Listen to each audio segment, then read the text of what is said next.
Mayor Vico Soto, nagyabang? Iyan ang pag-uusapan natin patungkol sa kinabibiliban, hinahangaan at pinakamahusay na punong lungsod sa buong bansa ngayong araw po. Pero bago yan mga kaparokya, kung bago lang po kayo sa aking channel at kung gusto nyo po ng gantong content, ay makikiusap po ako sa inyo mga kaparokya na pakisubscribe ang aking YouTube channel.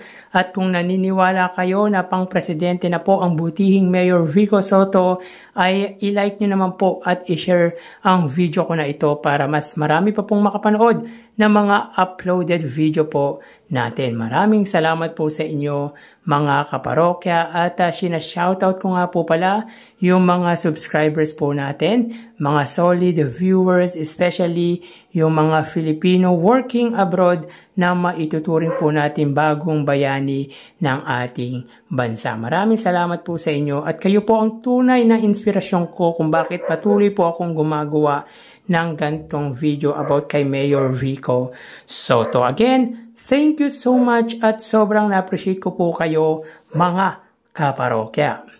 So yun nga mga kaparokya, solid din talaga itong si Mayor Vico Soto. Kumbaga alam niya kung paano kunin ang kiliti ng mga supporters niya, paano kunin ang kiliti ng mga tao. O mga DDS trolls dyan, sasabihin na naman papogi si Mayor Vico Soto.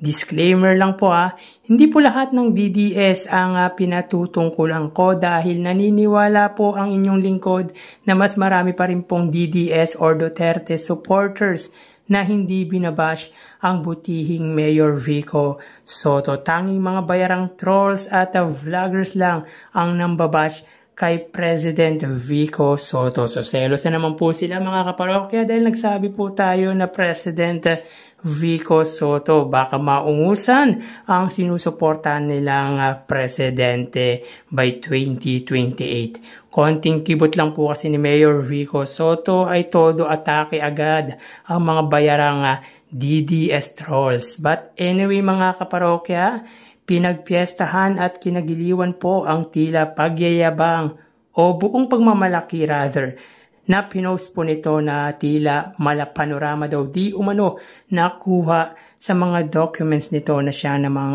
kinatuwaan at kinagiliwan ng mga netizen. And it went viral mga kaparokya sa social media. By the way, hindi po trolls ang mga ito mga kaparokya. Yung mga nag-comment po sa post ni Mayor Vico Soto ay hindi po trolls. Organic po ito at wala pong nakalock na account, wala pong gawang bagong account.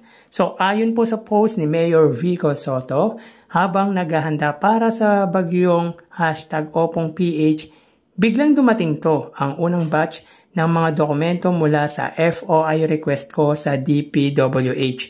Salamat!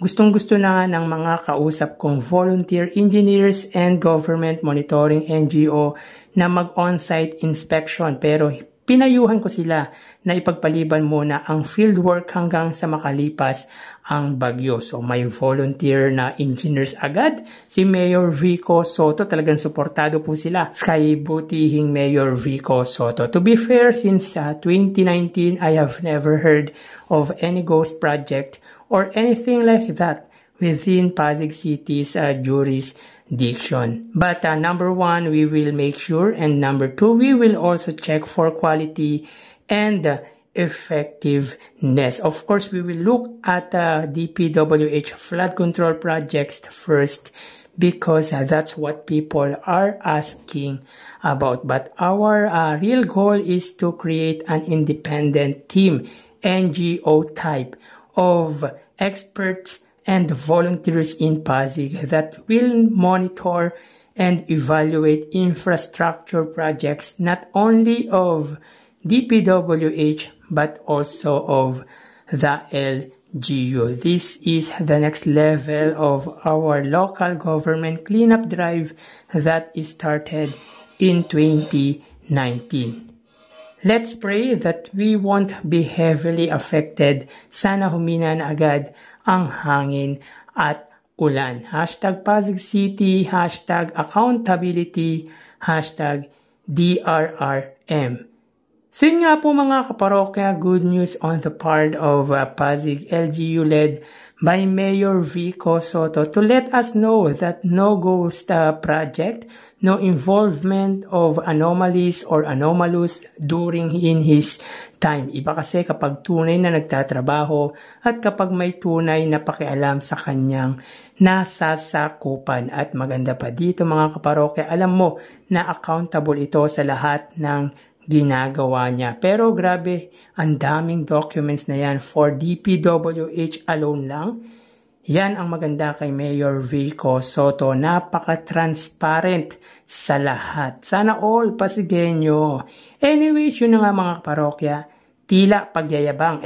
Tama ba yung term ko? Siguro buong pagmamalaki nito na ipinakita sa publiko ang panoramang kuha ng mga document from DPWH na natanggap nito.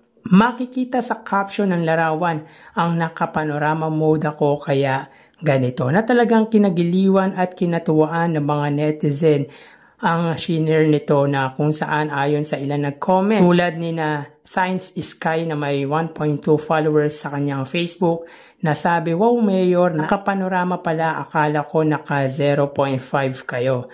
Pero okay na din, medyo malinaw sa aming paningin. Naway kasing linaw din ng kuhang yan ang mga proyekto ng ibang city para lahat masaya. Thank you for reporting, Mayor. Good job. Si Nina bring us with 1.2 thousand followers, which is sabi nito, haha, love it. Nice skills or panorama skills. Mayor Vico Soto, good to know you're not just overseeing projects but also mastering panorama mode. Yan ang ilan sa mga nakakatuwang comment ng mga organic account sa post ni Mayor Vico Soto. Pero para sa akin mga kaparokya, bonus na lang ang kakwelahan ni Mayor Vico Soto. Alam naman natin kung paano kunin ng butihing mayor ang kiliti ng mga netizen or yung mga sumusuporta sa kanya. Kahit simpleng reaction lang ay na-overwhelm na ang lahat. But ang maganda kasi dito mga kaparokya sa ginagawa ni Mayor Vico Soto ay talagang pinapakita nito yung pagiging transparent niya sa lahat. Particular nga po dito. Alam naman po natin kung gaano kalawak ang korupsyon in terms of flood control under DPWH. Hindi lang naman po flood control, may korupsyon sa lahat.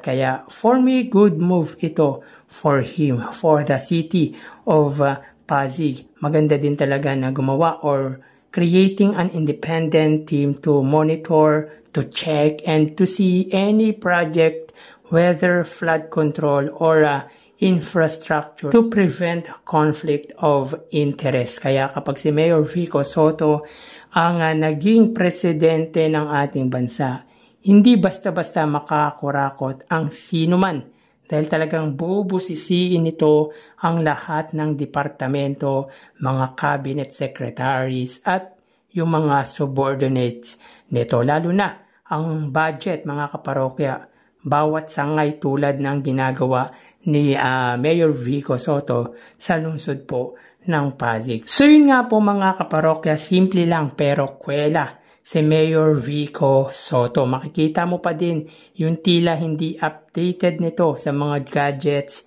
Palibhasa, kontento siya sa kung ano lang yung meron siya. Tulad ng cellphone na hindi maganda ang quality ng camera. May nagbiro pa nga na okay lang na si Mayor Vico Soto daw ay kumuha ng pambili ng phone sa budget po ng lungsod. Mga something na nakakatuwang comment sa post ni Mayor Vico Soto, which is hindi naman niya gagawin yun dahil hindi naman po talaga kurakot si Mayor Vico Soto at never niyang gagawin yon habang namumuno siya. Tingnan nyo naman po kasi yung kuha nito na pinost niya sa kanyang Instagram account kung hindi po ako nagkakamali, kung saan parang nauto pa siya sa 0.5 na camera. Hindi mo alam kung walang alam si Mayor Vico Soto sa camera o sadyang ayaw niya lang gumastos ng isang bagay.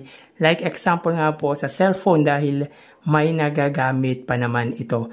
May mga taong ganyan kasi mga kaparokya hanggat magagamit pa, hindi bibili ng bagong gamit. Kumbaga, kontento talaga kung ano ang meron. Tsaka hindi lang talaga maluho siguro si Mayor Vico Soto na soon to be President ng bansang Pilipinas. Kayo mga kaparokya, anong masasabi nyo dito? Kumbaga, nagkukunwari lang ba si Mayor Vico Sotto na walang alam o talagang ayaw niya lang talagang gumastos para bumili ng bagong gamit?